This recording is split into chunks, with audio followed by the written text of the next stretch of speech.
Welcome to Dear Watchers, an omniversal comic book podcast where we do a deep dive into the multiverse. We are traveling with you through the stories and the worlds that make up the omniverse of fictional realities we all love.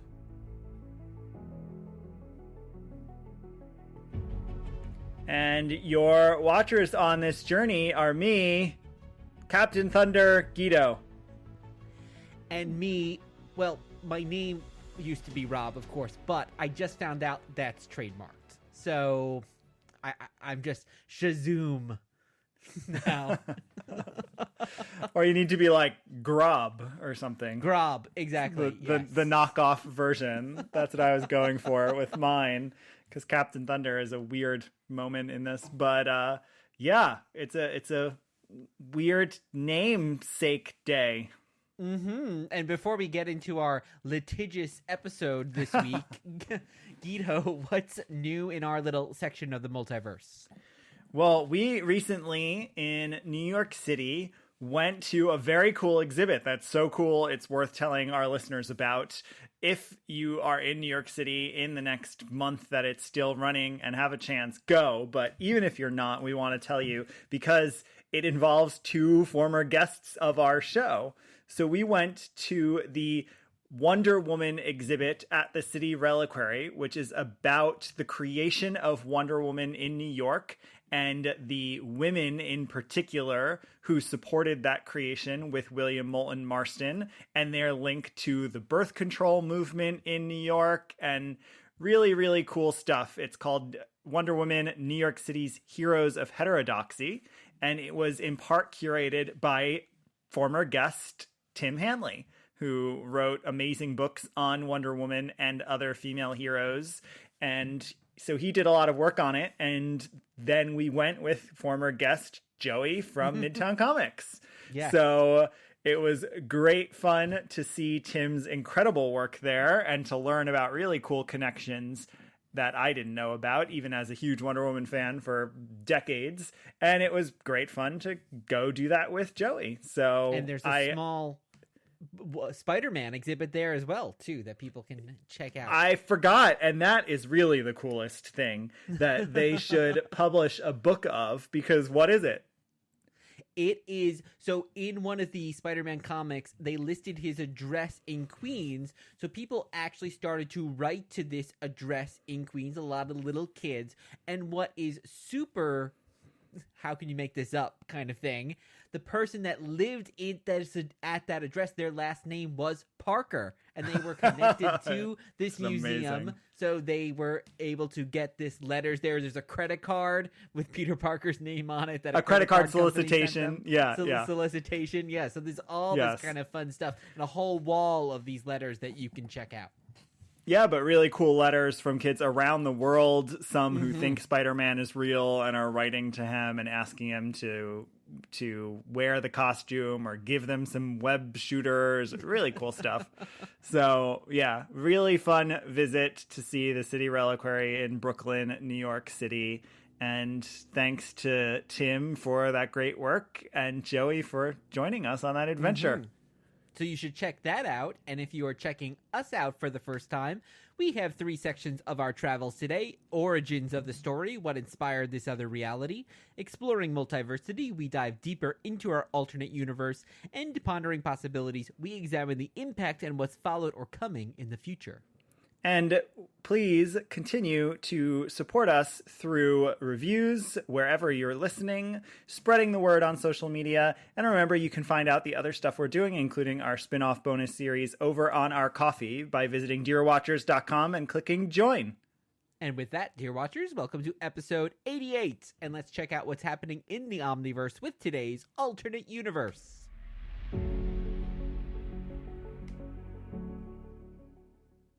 And today we are asking the question, what if Shazam, or Captain Marvel, created the destruction of Earth by atomic bombs in the name of protecting America? Yeah, so what a question. And I think our listeners will find out why that's the question, on this unknown Earth that we journey to. It's even a bit of a stretch, I would say, to call it an imaginary Earth. It predates DC, though DC has reclaimed it as an imaginary Earth. And within the story, it kind of turns out it's not really imaginary anyway. So more on all of that in a bit. But for our purposes, this is kind of Earth S, which is what DC has classified all of the Shazam Marvel family stories as Earth S, I guess. But I'd rather call it Earth Shazam. Love it.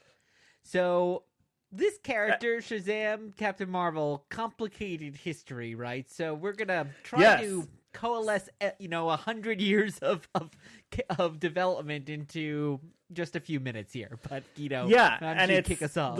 we'll start with some background on the character, since we've never talked about him before, and then we'll go into how he ended up a DC character, because it was not a straight path. So Billy Batson and his alter ego Captain Marvel, aka Shazam, debuted in Wiz Comics #2, which we'll talk more about in just a moment, created by C.C. Beck and Bill Parker. After the success of Superman and Batman, this is Fawcett Publications who start their own comic line, and their circulation director told the staff, give me a Superman, only have his other identity be a 10 or 12-year-old boy rather than a man. And that is how we ended up with this. So writer Bill Parker created a story of 6 different superheroes, each one with a power from a mythological figure, but Fawcett decided it would be best to combine the 6 into one person who would embody the 6. And then they were flirting with and actually published some black and white ash cans of the character as Captain Thunder, and that name was already trademarked, so they ended up trend. They ended up with Captain Marvelous and then Captain Marvel. And of course, this debut was a huge success at the time, ended up getting lots of great stories told by Otto Binder, who's responsible for the more satirical take and the world building with the Marvels and all the other villains, and then eventually getting written and drawn by Joe Simon, Jack Kirby, a lot of other legends working on the character in the 40s. You get the Marvel family, you get spin-off titles, you even have Hoppy, the Marvel Bunny, and throughout the golden age of comics, actually, the Captain Marvel title outsold all others. Captain Marvel Adventures, apparently in 1944, sold 14 million copies, which is remarkable when you think about comics now selling tens of thousands of copies at most often, other than a few hits. And at one point, it was circulated bi-weekly with 1.3 million copies in issues. So they started branding it as the largest circulation of any comic magazine. And even though we will talk about some Fawcett adventures, we do want to know how Shazam became the Shazam we know today. So in 2011, it wasn't until then in the New 52 that his name gets changed to Shazam for a lot of reasons, according to Jeff Johns. At that point, he's at DC, because Shazam is the word most associated with the character, so we thought it made sense, he said. But apparently in 2023, when we are recording this, Mark Waid said the name might be up for another change. They might be calling him the Captain in a new series coming out later this year. We'll see what that's all about, but we need to see, how did he get to DC? Yeah, so it's the 1940s, and Captain Marvel is at the top of the world. All these issues are being sold, and then DC, then National, drops their own atomic bomb on Fawcett, because they sue Fawcett for copyright infringement, alleging that the character was based on Superman. So it goes to trial in 1948, and the judge declared that Captain Marvel was in fact an infringement, but DC was found to be negligent in their own copyright on several of their Superman daily newspapers, and on this legal technicality in 1951, it was awarded in Fawcett's favor.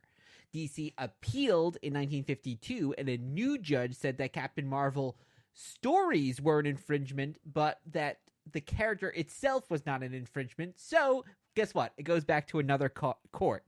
So ultimately, all this legal wrangling, Fawcett actually decides to settle with DC, paying them an estimated $400,000 and agreeing never to publish Captain Marvel ever again. But at this point, also, the sales were actually dwindling, and Fawcett decided to shut down its comic division in 1953, 1954, kind of the close of the golden age there. Let's jump a few to the 1972 DC publisher Carmine Infantino. It has entered an agreement with Fawcett to actually license Captain Marvel. But by this time, Marvel Comics had trademarked their own Captain Marvel character, so the books were released as Shazam, the original Captain Marvel, though starting with issue 15, they changed that subtitle to The World's Mightiest Mortal, following a cease and desist from Marvel. So Captain Marvel reappeared in DC Comics in 1973, still drawn by the original artist, C.C. Beck. So DC was actually paying Fawcett per appearance of the Marvel family, but in 1991, DC's Paul Levitt said, quote, "We worked out a buyout, and not only of Captain Marvel, but of all of the remaining Fawcett comic assets, including stacks of comics that could find their way into the DC library." And by this point, actually, Fawcett had been sold to CBS, and Paul Levitt's actually worked out the deal with David Pecker, who would go on to own the National Enquirer and be involved in all these shady dealings. So lots of legal wranglings to get us to where we are today. And there's so many tidbits in that story that we didn't even include that we came upon in research, because it's such a wild story. It could be a documentary or a book, and it certainly should be. But the way that the court case fell apart and how Fawcett then started actually trying to research and bring evidence into court of other heroes who did stuff before Superman. So they brought in like Popeye to show that someone had super strength before Superman did in comic strips. So lots of back and forth in those cases that is really intriguing and interesting. And I think what I was struck by before we get into our show today, I was struck by the fact that today there are just dozens of Superman knockoffs, and they never, ever pursue legal action. So it's interesting, I guess, because it was so much more unique and modern at the time, that they felt like they could stake a claim on this idea. And nowadays, yeah, they obviously would never go after The Boys or Invincible or any of these things that you couldn't even call parody, but are using the Superman archetype. So it was interesting as I was reading more about this case, and when we started reading Captain Marvel, I was like, wow, this is not that similar, but all right. I mean, there's that stuff we read about where they actually debuted Sivana before Lex Luthor. So yes. Captain Marvel is facing a bald, super smart scientist, and then Superman does. So of course, they cited Superman had already met Ultra Humanite, who's bald also, but still, weird back and forth stuff. And saying that Captain Marvel then became kind of more satirical and funny, but then Superman became more satirical and funny. So all these kind of things borrowing from each other. Very twisted background. But Guido, what is your background with Shazam, aka the original Captain Marvel? I obviously, I think everyone who reads comics knows who he is. My first introduction was probably the same as a lot of people's first introduction, which is Kingdom Come. He plays a great, great role in Kingdom Come. And we have not covered Kingdom Come, but one day we will, and you will see what a great role he plays in it and what a great story it is.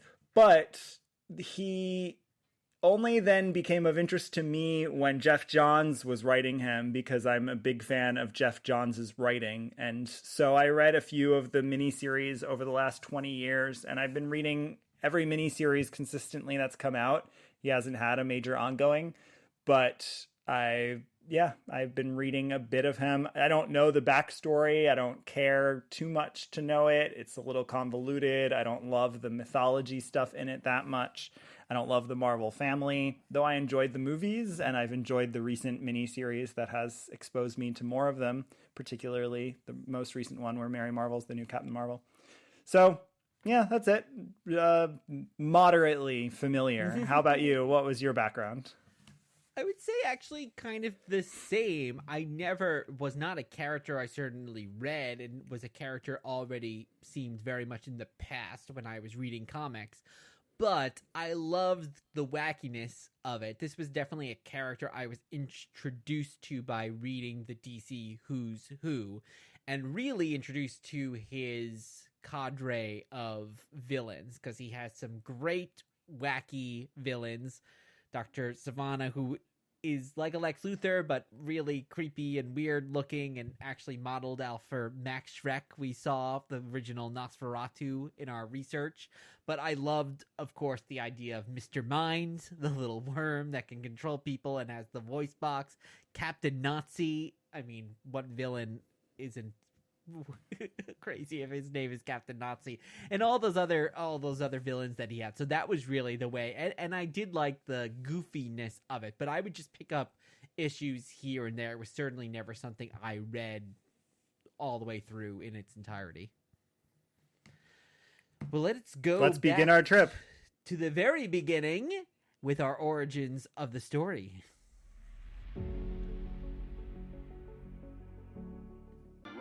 On this very show, you're going to get the answer to all your questions. Our amazing story begins a few years ago.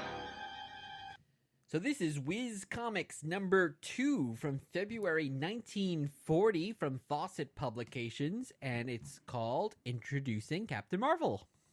It's written, colored, and edited by Bill Parker, penciled and inked by C.C. Beck. We read it because it is the first appearance of Shazam, Captain Marvel, as we know him. Again, there's the Captain Thunder weird stuff, but this is really the first appearance and the first use of that name. So in the origin, if you're not too familiar, it has our protagonist, Billy Batson, who is asked by a stranger to go down into a tunnel, encounters the wizard Shazam, and the wizard Shazam tells him that he can give him his power if he calls down Shazam, standing for Solomon, Hercules, Atlas, Zeus, Achilles, Mercury, and including the strengths of each of them.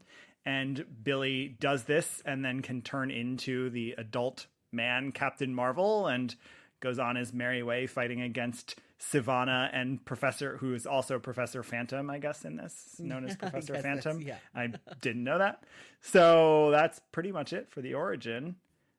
And I would assume it was probably our first time reading it for both of us. What do you think of it? It's got a lot of those classic golden age things that don't quite always like make sense. Like the guy that leads him to Shazam then just disappears, which you figure it's going to be Shazam, but no, it's actually a separate person, because there is one panel where they're actually together on like the same panel. So yeah, I'm gonna assume you find out more about who that is, even if it's a retcon, but possibly even in the 40s, I bet that they explore it more, since they do go into the world. But and likewise, another like goofy thing is when Shazam bestows the power onto Billy, and then he doesn't just vanish, but instead a giant stone that's above his head, held by just like this little string, just falls on him and crushes him. Well, that's not goofy. I think it's a myth of some kind. I guess it's like a myth of some kind. Yes. Yeah, it's absurd, but the whole thing is absurd, and they're really leaning into the mythology of it and calling on all sorts of myths that I'm not familiar with. But the art is so good. Yes. Especially for really, it's more empty art. It's less detailed, even more compared to some of the Superman or Batman early stuff that we've seen that has a lot of line work in it. This doesn't have quite as much line work. The detail is actually in the images themselves, of course, with the most striking and I think recognizable, because they even referred to it in one of the articles that we read, with that train in the underground that he takes them to the tunnel.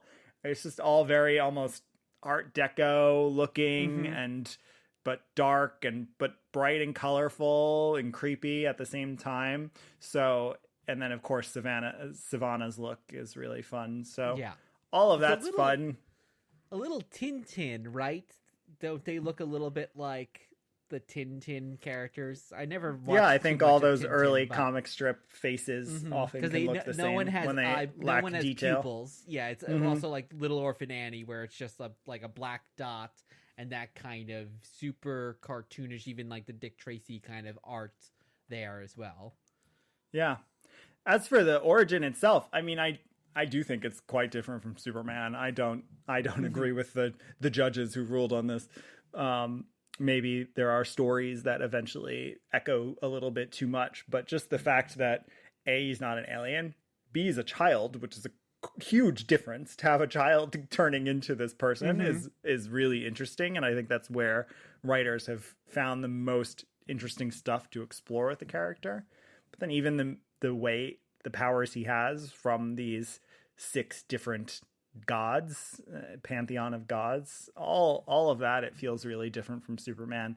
And it's interesting. The story is a straightforward Golden Age story, with one exception, although maybe this actually is also Golden Age, but he threatens Savannah with death.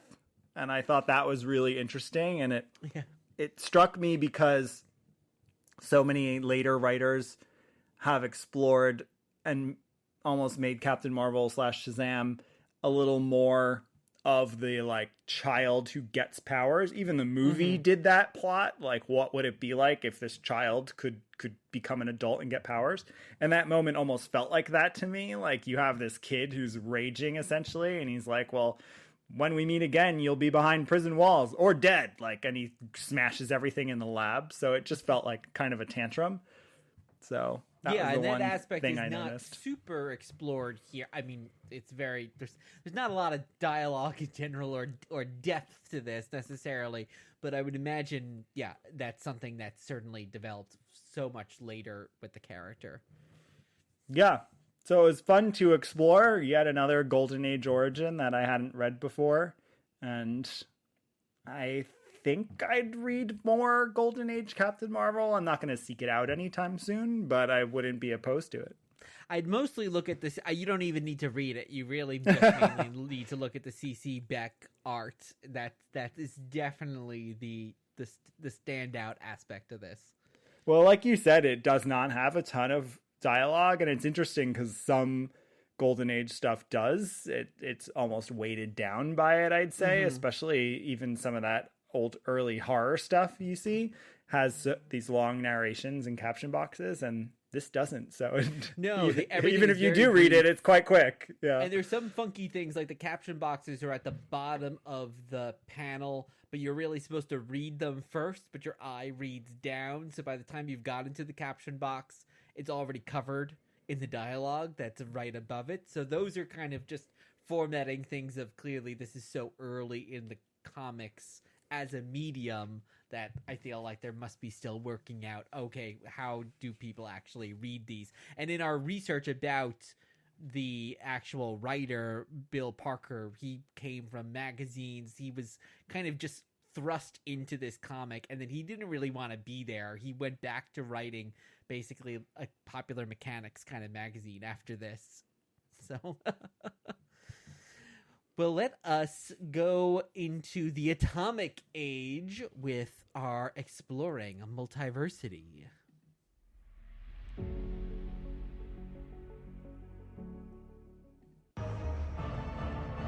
I am your guide through these vast new realities.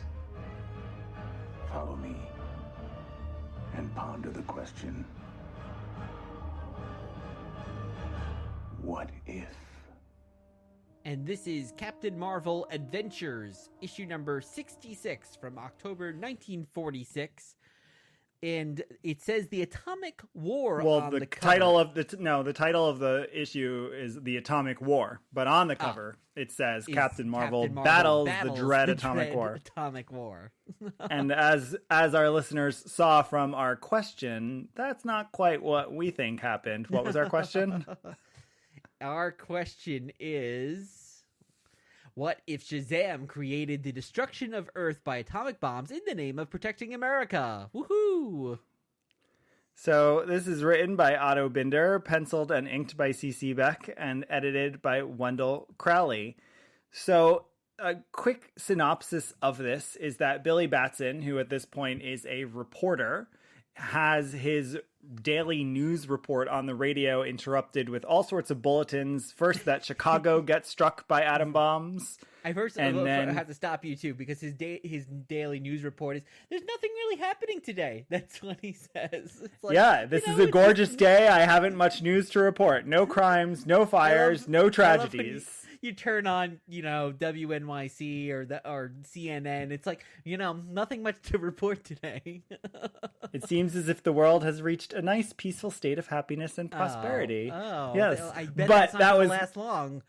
quickly gone with the report that he got that Chicago was under attack by atomic bombs. He goes to try to save some people, a woman and a child, and turns out that they're dying from the radioactive burns, not even from the explosion itself. He goes to try to stop some of the missiles that are landing, but they're firing absolutely everywhere. And the U.S. Army recruits him to find out who's firing the weapons so that they can fire back. And so he goes to the north. No country is ever named throughout the issue.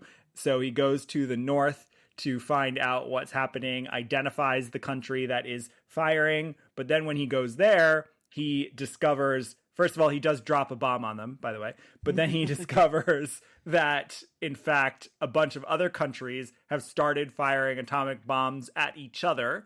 And because they can't tell where the bombs are coming from either. So almost all of the major cities in the world are destroyed. The farms are dying because of the atomic fallout. And so he becomes the only thing left alive on Earth. But, shocker, Twist. Turns out, twist, this imaginary Earth was all a TV show trying to communicate the horrors of atomic war to a family watching Billy Batson's now TV news broadcast that he has. So, kind of an imaginary story, but kind of, I guess, a televised version of events, because Billy even says, we couldn't afford to show you what atomic war would really look like. Billy says we were handicapped by the studio limitations showing the horrors of the atomic war. It's like, dude, you actually showed explosions, you showed people dying, so I don't know how many handicaps they had. Yes. So what'd you think? It's a crazy story, to the point where it actually, you said he goes up north, but it even says he actually goes to the North Pole. And I was thinking, that's to see, he's going to look at where they're firing from. But I actually thought, would Santa be dropping the bombs? That's the kind of, I thought, could it go there? But on the other hand, it gets so brutal, especially for a comic, it seems, from 1946, because when he first pulls that woman and the baby out of the house, and as you said, they're dying from the radiation poisoning, it is a baby. It is a baby in her arms. It's not just a toddler. Not that should make any difference, but it is like a baby. So it is quite, it's certainly going there. It seems like it's pushing the envelope of what was essentially a kid's comic to show this.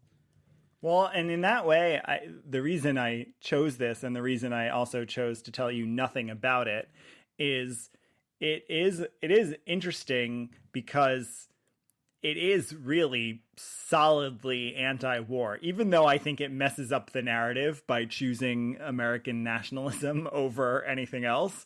I think that the overarching story, and in particular when we return to Earth S and find out that it was all televised, is all really trying to say war is bad. And so it's pretty brutal. And so, I mean, a little historic context, the atomic bombs are dropped by the US twice in Japan the year prior, so 1945. And in 1946, we know there are a good number of anti-atomic war things out there. They're not the predominant voices, nor are they certainly the government voices, but John Hershey's book Hiroshima, for example, comes out in 1946. Actually, a few months before this, so I do wonder if that kind of inspired, because he was the reporter on the ground in Hiroshima who reported the reality of how horrific this was. So it is interesting that it's not shying away. It's almost a PSA issue, which is also what I think is interesting about it. Very much a PSA. And it feels the chaos that's created by this. As you said, no one knows who's dropping the bombs. We never hear countries. And then other countries are taking advantage of this. This feels like the kind of thing that Dr. Strangelove and stuff would be exploring, but 20 years later from this. And we're still kind of talking about today, and even in things like Why the Last Man and like The Last of Us, what happens after this, that people kind of taking advantage of the system. So it's interesting. It really does feel, one part of it's PSA, but I think one part of it is pushing the narrative beyond that, really into something that is actual social commentary, which is interesting for a comic where one of the villains was a talking worm. Yeah, I think it does the social commentary pretty well. I think the weird part, especially if listeners can't find this, which I'll talk more in just a moment about where to find it and why it's now considered an imaginary story. But it is that when the U.S. Army asks Captain Marvel to go track down who's firing the missiles, it's so that they can return the fire. And then he does ultimately actually bring one of the bombs to the other country and drop it on them. So it's what's strange about the narrative is that it does have this, like, everyone's just going to start firing on each other, and this is so absurd, the world's going to end if we do this. But then it does also have like, oh, but it's okay that the U.S. and the U.S.'s hero, Captain Marvel in this case, are going to go just drop a bomb on someone else. So, although I wonder if that's ultimately the message they want, because in the end, Captain Marvel is left literally as the last man on Earth. So I wonder if in that moment he was kind of caught up in, and he thought, oh, this is a good thing to do. But ultimately, if the comic is saying no, like, it will cause the destruction of everybody. So I don't think they're necessarily being I think they're rah-rah potentially Americas. Condemning anyone firing atom bombs, but it's certainly a little unclear, at least for the majority of the issue. So the issue, as I mentioned, all of the early Captain Marvel adventures are considered by DC to be Earth S. This has a little bit of the fake imaginary story in it. This is by Fawcett, so this is well before DC, but when DC starts publishing their imaginary stories in trade paperback form, this is actually the first story in the first volume of DC's greatest imaginary stories. So they're sort of reclaiming it as that, even though it's arguably not an imaginary story. But I like that they put it in there and held it up in the canon of DC imaginary stories, which of course are the golden and silver age pre-Elseworlds DC things that were happening, and especially like the Superman titles are known for them, and we've covered them before, but this was a very different example of one that's not even technically an example of one. They just reclaimed it afterwards.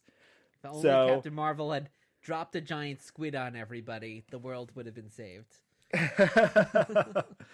Yeah, I guess it is interesting. I wasn't thinking about this in the lineage of Watchmen and what role it might have played. It does. We know from our research the way that Captain Marvel and, of course, Marvel Man, Miracle Man are related to each other. So there's a lot of, I don't know if it's even influence. It's like contamination that these characters have with each other.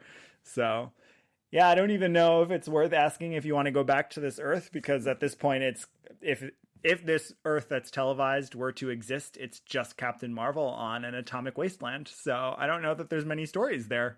I know. Yeah, I want to see whatever else Billy was producing in 1946, because it looked probably much better than all other TV. It's true. That is true. So I think we can get to our next destination on our journey. Okay, well, let's say the magic word, which is pondering possibilities. Will the future you describe be averted, diverted? And what are we talking about, Guido, with our pondering possibilities? Well, since we have the rule that we only look at things that follow the alternate universe, this was actually really easy because our alternate universe was in 1946 before DC even had the character. So I figured instead of going too far into Shazam, Captain Marvel, since we will explore him again with at a minimum Kingdom Come and a few other great stories, I figured let's just start with DC's first official publication of Shazam. Yes, that is Shazam, the original Captain Marvel 1, February 1973 from DC Comics. And there's 2 stories in there, In the Beginning and The World's Wickedest Plan. And both are written by Dennis O'Neil, penciled, inked, and lettered by C.C. Beck, and edited by Julie Schwartz. And we read it again because it is the first appearance of Shazam in the DC Comics. So it starts off with a very short retelling of the origin, which is pretty much beat for beat. There's a few alterations, like Shazam dies and becomes a ghost before he gives the powers, which I don't think is the order that happens in the 40s, right? No, and well, he doesn't even become the Obi-Wan Kenobi Force right, ghost in the original 40s. But that's what we always think of Shazam as, or at least I do, is that kind of spiritual advisor there. So, and then there's a few cute nods in the edition, like the person that he sees when he's selling papers, he calls Mr. Binder in honor of Otto Binder. So there's a few cute things in the retelling of the origin, but then that segues into the World's Wickedest Plan story, which is also titled Shazam is the Magic Word for the original Captain Marvel. And in this one, they actually try to explain the 20 plus years of reality where Shazam's been missing, as if to say that the reality of publication history was the reality of the character. So it's actually a really interesting meta thing. We talk a lot on this show about meta things, as we did quite a bit in last week's episode.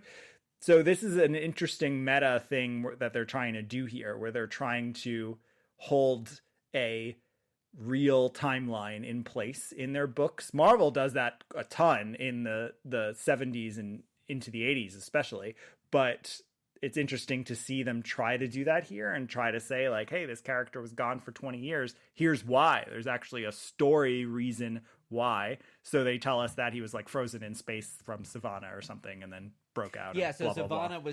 had created this thing to freeze Captain Marvel, but Savannah's idiot children push him into the controls. Savannah and his children get frozen as well, and then it gets closer then they to the unfreeze. sun, blah, blah, blah. The They end. unfreeze. And, exactly. That it's cool, too, that it is establishing that it's not just Captain Marvel, but it is also his villains, or at least this villain. I would imagine they work out a way that the other villains are also stuck in time in a way. So that's great, too. Yeah. So it's a fun re-entry. What they don't do is they don't at this point establish him as part of the DC universe, but he very quickly is, and I'll talk more about that briefly before we move on at the end of this segment. But what are your other thoughts about this issue?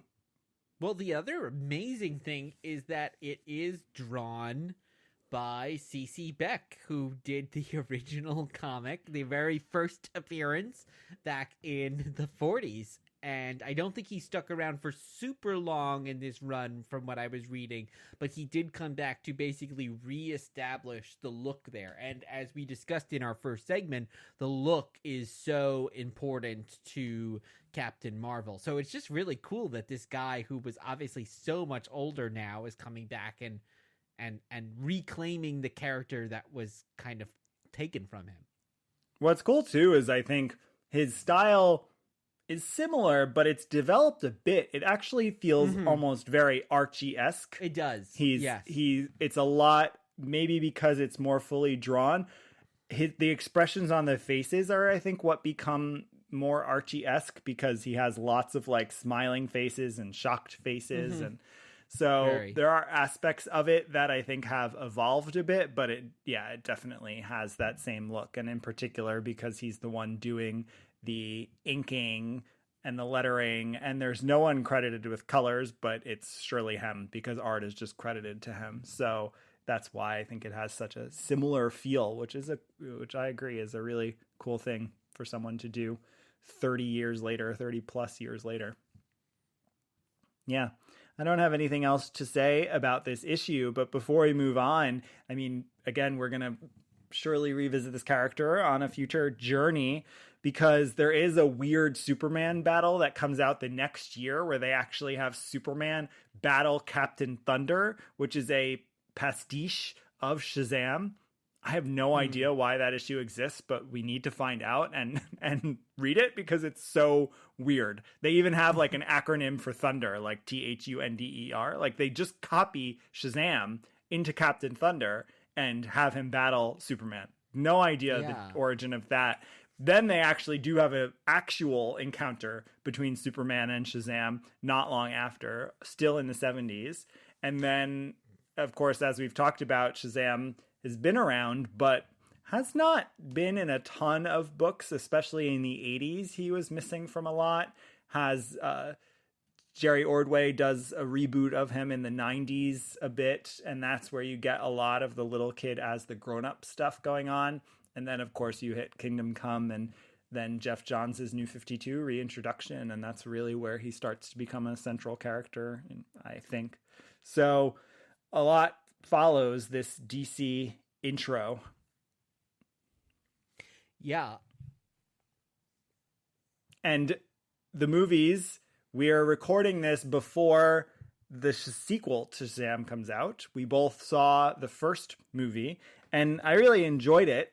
I think it's not great, but it's good, and it was fun and funny, and all the characters and the actors I think are charismatic. So I'm looking forward to the second one, though now I have no idea how it's going to fit into this new DCU world, but I enjoyed the first one too, but I almost think, especially reading this and knowing some of his characters, it would be fun to just have them do something almost not necessarily the same tone, but an animated show in almost the Harley Quinn way, because so much of this character, as we said, is that CC Beck art style, and then Mark Strong doesn't look like the Sylvana of the comics. He's too handsome. He's too normal looking. The Sylvana here is this kind of creepy gremlin kind of man. So I think an animated feature would really be able to get that style out and also maybe bring out some of the absurd tone that is so prevalent in so many of the Captain Marvel comics. Well, of course, Filmation, the much loved company that created my favorite He-Man and She-Ra, did a Shazam animated series, though I don't think I've ever even seen it. I don't even know how many episodes it lasted. And he's popped up in a lot of the other animated stuff that's happened, some of the animated films and whatnot. And then there were actually some web shorts of him that were in the style that you're describing that were like kind of a take on early Popeye, and he's like super beefy and over muscled, and it's supposed to be comedic but for kids. So there's been a few iterations like that, but none that have stuck. I agree, a series would be really fun with this character. Yeah, and he's been on screen before too. And in fact, actually, when DC sued Fawcett way back in the 40s, they were also suing Republic Pictures, who was making the serials at the time. So Captain Marvel, Shazam, has a long history on the screen, and we'll see if he still has a long history after this upcoming movie, given all the changes at DC. Yeah, and then of course Marvel won that battle in terms of getting a movie that's called Captain Marvel. That's true.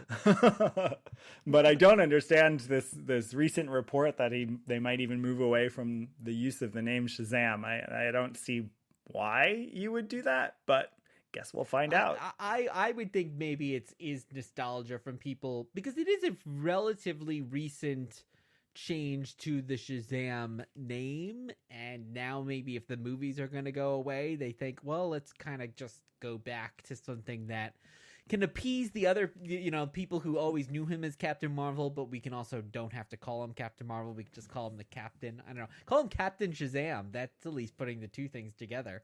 Yeah, exactly. The Captain sounds like something nautical, and so I'm not a big fan of that. Although his cape is very nautical looking in those Golden Age adventures. I did notice that because it has that like gold rope on it, and it has some nautical appeal to it.